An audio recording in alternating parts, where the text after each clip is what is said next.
the relationship between the royal family and the UK media press. They have this unspoken written rule that basically grants the UK media the right to get into the personal lives of the royal family.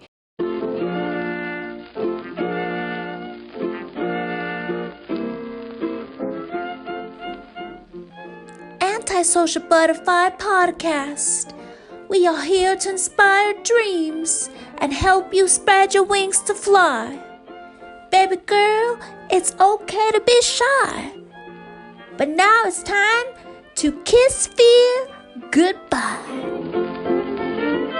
Welcome to Antisocial Butterfly Podcast. I am your host, Lizzie Correa. I am so grateful that you decided to spend a little time of your day here with me. I have been having so much fun watching the series of Harry and Meghan on Netflix. We are breaking down the series episode per episode, and today we are doing episode 3 of the series. I will go ahead and link below in the comments the previous episodes so you can catch up, and to ensure that you are the first to be alerted when I release a new episode, make sure you hit the alert bell. Also, while you're at it, make sure you are subscribed. We are now hitting a new goal, trying to hit to 2,000 subscribers. I know that numbers should not matter when we are releasing what we know we should be putting out there. One of the purposes of this podcast, other than strengthening my social skills and also my self-esteem and my confidence, is to also positively encourage other women out there who also struggle with social anxiety, shyness, fear,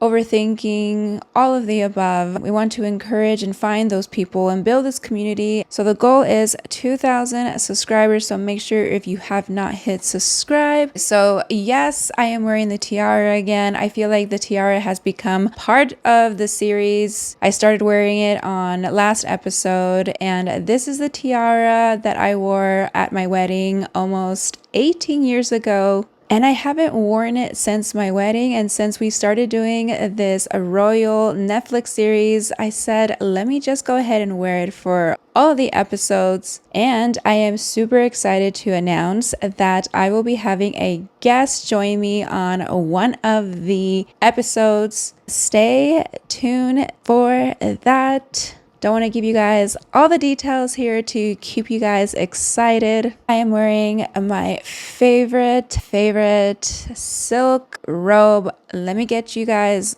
on this robe. It feels so soft and smooth. I got it on Amazon, of course. Let me remind you guys that I do have an Amazon store.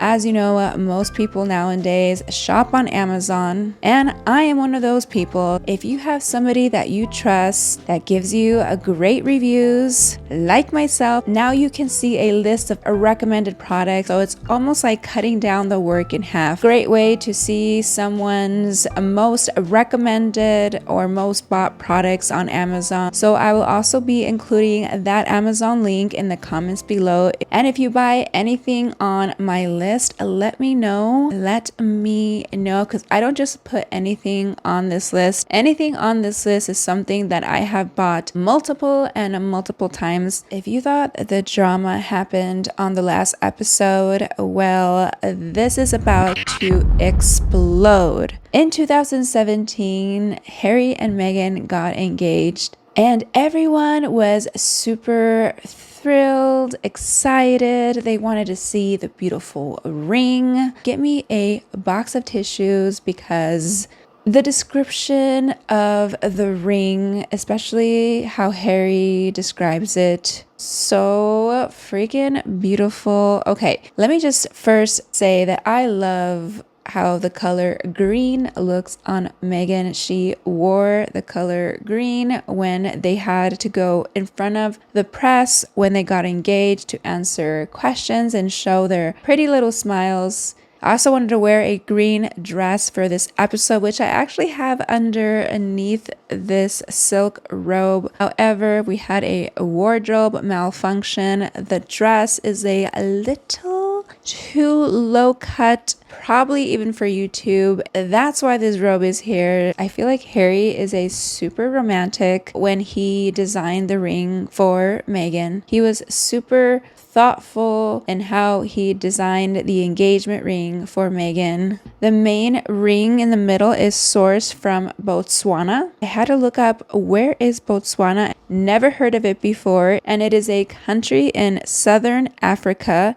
Harry loved to volunteer, and I have a feeling that this is a place that he volunteered for a big chunk of his life. Let me look that up because I have a feeling that he did, and if that is the place, it has even a more significance as to why he chose that place to have the main ring sourced. So let's Google that.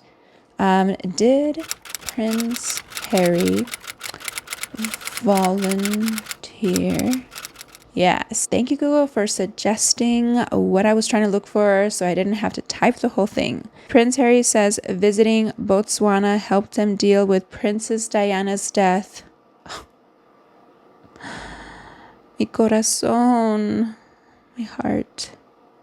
He says, I feel deeply connected to this place. It's been a sense of escapism, a real sense of purpose, he tells reporters. I have some of my closest friends here, and I came here in 1997 or 1998, straight after my mom died. I think she died in 97. I remember, I think it was 2 years after Selena died. Comment below if you guys know already what year Princess Diana died. What year did Princess Diana? August 31st, 1997. Died from injuries sustained earlier that day in a car crash. In a tunnel in Paris, Diana's partner and Henry Paul, their chauffeur, was found dead inside the car. When was her birthday? Born July 1st, 1961. So sad, so tragic. Losing somebody in any capacity, in any way, is terrible. But the fact that this could have been prevented and the manner that how she left this earth, I don't understand how Harry does not hate the media press in the UK. If I knew the media press killed my mom, how much bitterness would you hold against a group or someone if you knew they were the cause? It's so understandable why in his early years of being a teenager and trying to figure out who you are, you know, we all went through our trial periods, and especially trying to understand the death of your mom. It's tough. It is so tough. And the fact that Harry still put up a smile to the UK media and gave what they wanted for a majority part of his life. And then he brings the love of his life into this crazy media circus. For what? For them to ultimately just tear them both down. But ultimately, it's just sad how everything played out. But Harry had to do what he had to do for his family to be safe. And for that, you can't hold anything against him. It is so touching and beautiful that he has meaning in the ring. He chose the main ring to have some sort of significance in a place that has a lot of heart for him, he has a lot of love for. He has a lot of close friends that he met there. I mean, he's been going there for 15 years. And on top of that, it helped him cope with the death of his mom. So that has another level of meaning. And the sides of the beautiful engagement ring are from Princess Diana's jewelry collection. Harry said that he did that so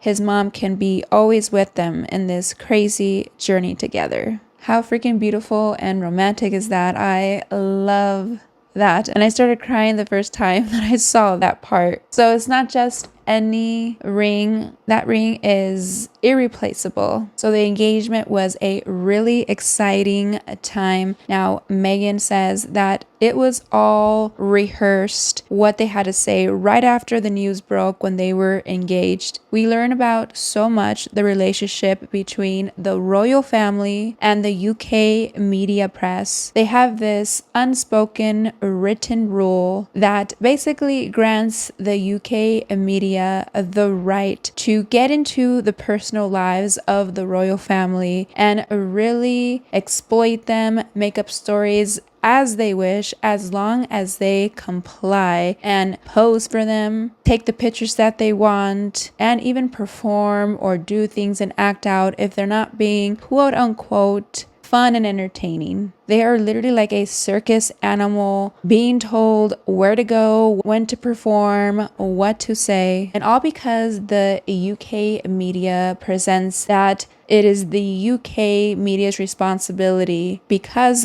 they are paying as taxpayers to run stories, take photos of the royal families as they wish. And Meghan was not excluded from this rule. So as soon as she said yes, when Mary said, "Will you be my wife?" the whole floodgates opened. So in this interview, shortly after they got engaged, the interviewer asked Harry, "What do you think your mom would say about Meghan?" I thought it was very beautiful, Harry's response. Oh my gosh, just the question itself is already like, get ready for tears coming out of my eyes. Harry says that Princess Diana would have been over the moon with Meghan, jumping over joy, super excited for Harry. You can really feel how much Harry loved his mom. I mean, to lose your parent, you're always going to have some sort of sadness and remembrance of them. The fact that he still tries to remember his mom and still tries to carry his mom in every aspect of his life is just so beautiful. Now, Meghan joining the royal family was something very different for Britain. It did shake the grounds. It was something new. Harry and Meghan are told that they represent something new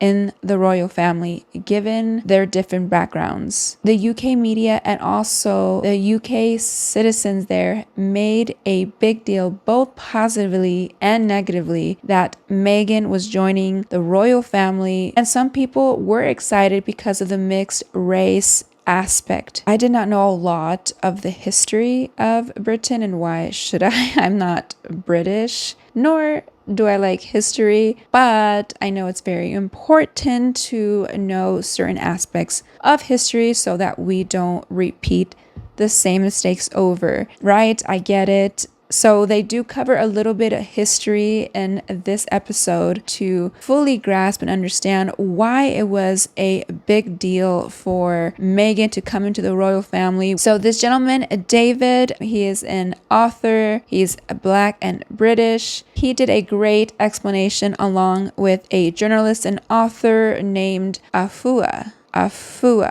I'm not the best at pronouncing. They explain a part of history that is really eye-opening. I didn't know about. It's not really taught in current British history. So it's almost like they're trying to make it go away, have it be forgotten. But the reality is that it did happen, and this Netflix series brought it to light, and I wanted to share it with you guys because it was very eye-opening to me. It also put it in perspective why certain groups around the time where Meghan came into the picture, why they would have acted so happy that she was becoming part of the royal family, because they had not seen something like this before, and they finally were starting to hopefully see some sort of change. David, the author, talks about that it's hard to believe the role that British played in world history. This little island off the coast of Europe was the center of the biggest empire that the world had ever seen. Now, he asks an important question. To do all this, who paid the costs in all of this? Fua, the journalist, says that Britain had a deep south that was just as brutal and actually enclosed more Africans than the United States. But the deep south was in the Caribbean, and it was overseas, it was far away,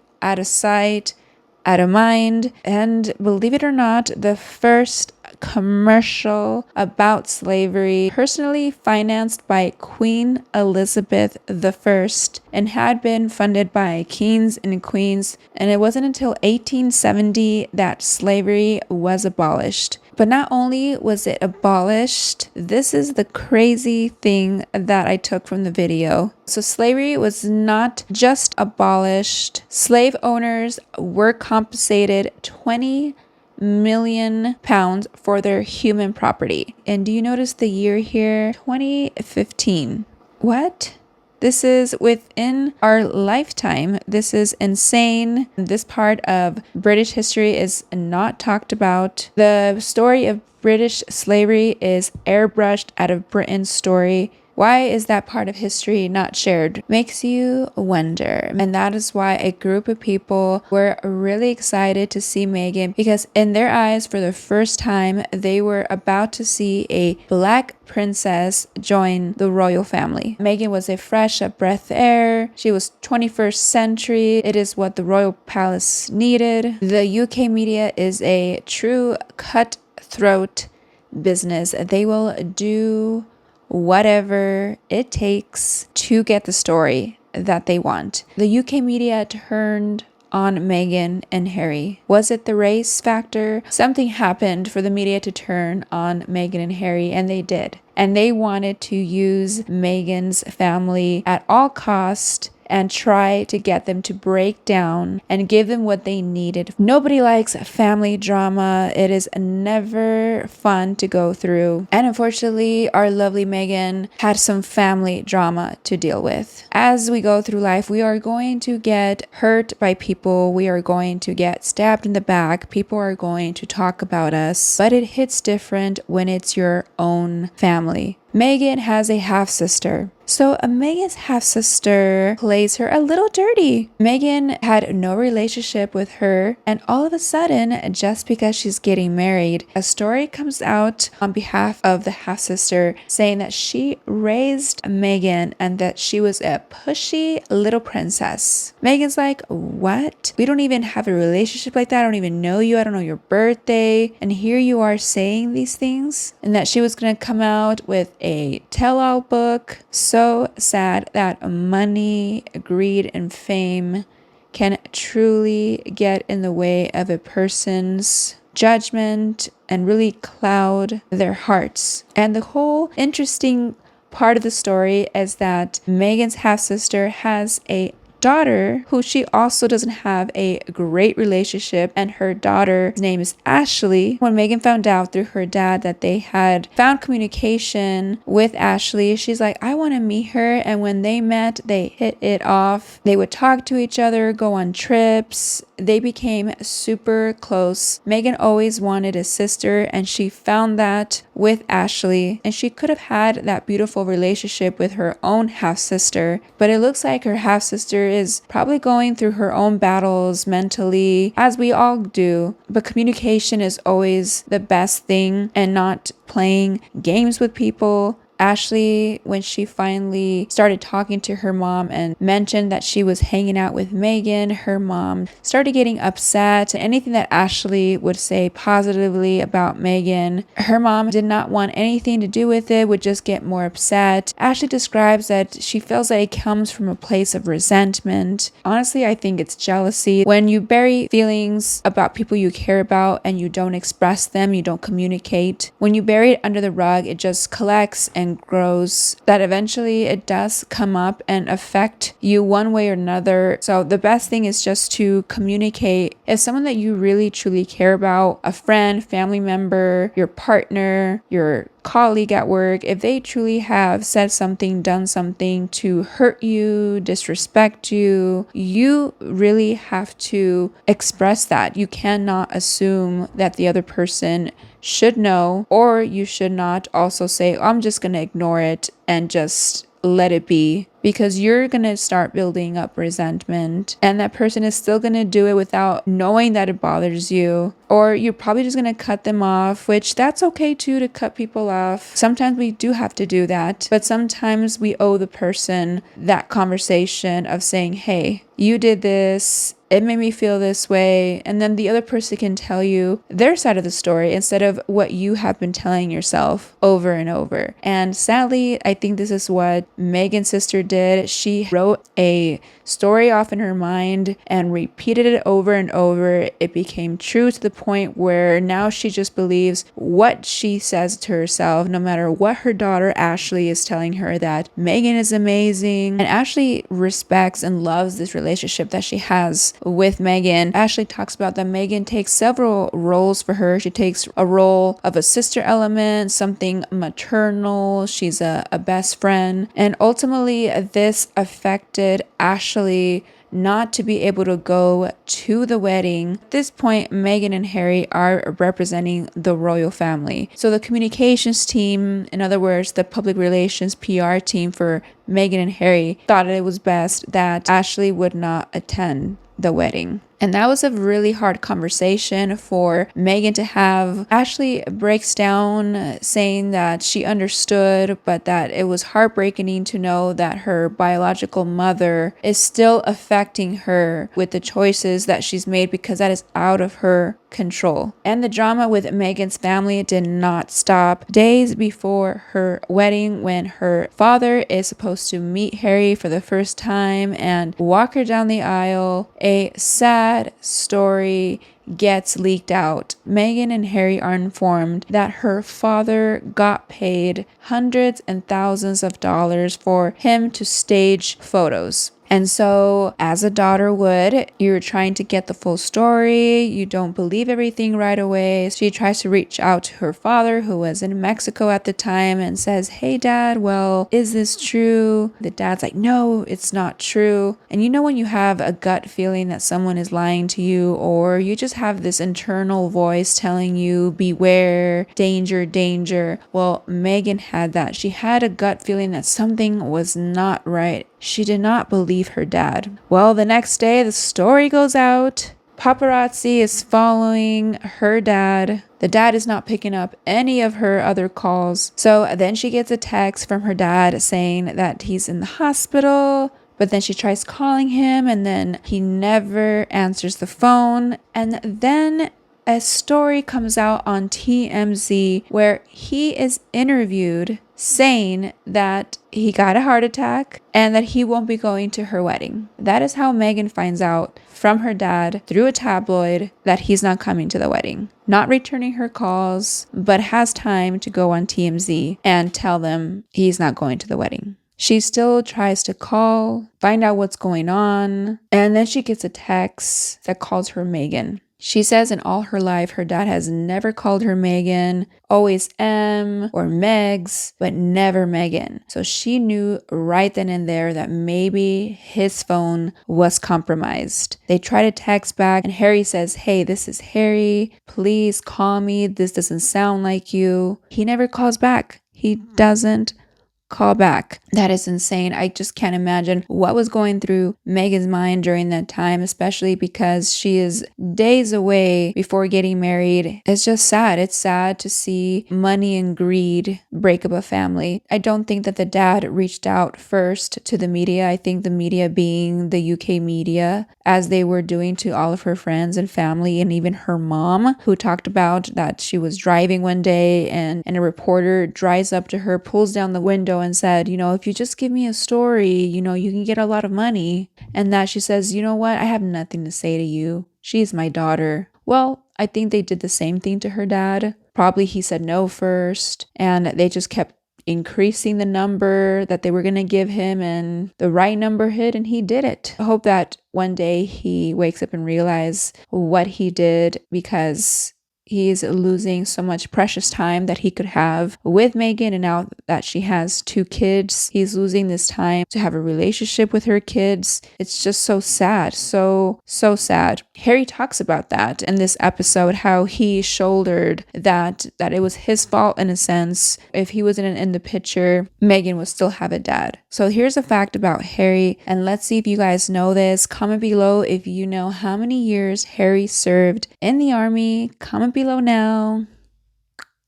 I was shocked to learn that he served for 10 years, 2 tours in Afghanistan. He really had a different experience getting stripped from the bubble that he grew up in. And a lot of his family members constantly live in this bubble.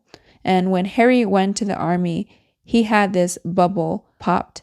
And he started having conversations with ordinary people. And he even talks about, "I lived a privileged life in a bubble, and that bubble got bursted." The UK media really wanted to find something dirty on Meghan's side of the family. It was hard to find something, because her mom was very classy, very quiet, very polite. But then you had the other side of Meghan's family, which is the dad's side, and that's a whole other layer of drama. Another thing that the Queen is known for is the Commonwealth. The Commonwealth is made of different countries. Commonwealth is described as a club of friends who share common values. Little did I know that the history of these exact countries were countries that were colonized by Britain, and they were granted independence to be part of the Commonwealth, but it is still led by the Queen. So the power of the Queen of England is really different than other queens, because not only is she the Queen and the ruler of England, she is also the Queen and ruler for other countries, and most people of the Commonwealth have not been represented in the royal system. They look different. And when Meghan came into the picture, it represented some hope. And Meghan wanting to join the family so much, she really tried to fit in and do everything in her power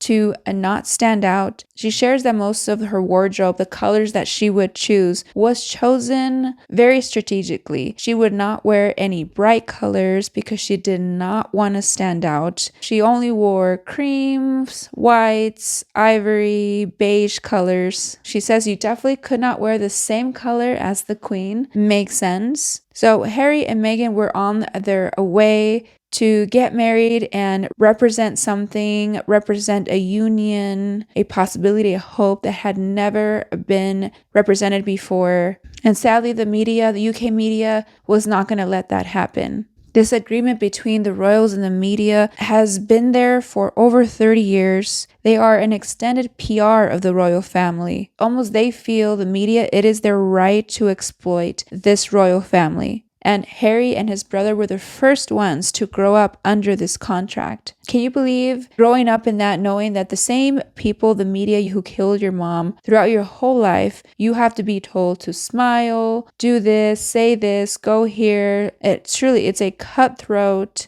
mental breakdown business. For the fact that they took a beautiful, exciting relationship, a possibility of hope of having a black princess, something about this UK media and this unwritten contract between the royals should really be reevaluated, if anything, abolished itself. So Meghan does share her makeup artist. I will link his Instagram handle on here. I believe he did her makeup for the Netflix series. He has been her makeup artist for over 10 years. So if you're wanting to follow another makeup artist, I will link his information below. I love to follow celebrity makeup artists because you can always learn the best tips and tricks from celebrity makeup artists. And next episode, we're going to see who walks down Meghan down the aisle. Does her father say sorry? Does he show up to the wedding? On the next episode is the actual wedding. Who knows? Maybe I may show up in a wedding dress next week, because next week it's the wedding, more drama. All right, my beautiful butterflies, thank you so much for spending your time listening to my summary and comments on episode 3 of the Harry and Meghan Netflix series. Have a fabulous week. Make it count. I will catch you guys next Monday. And remember, I'm here to remind you, kiss fear goodbye. Bye.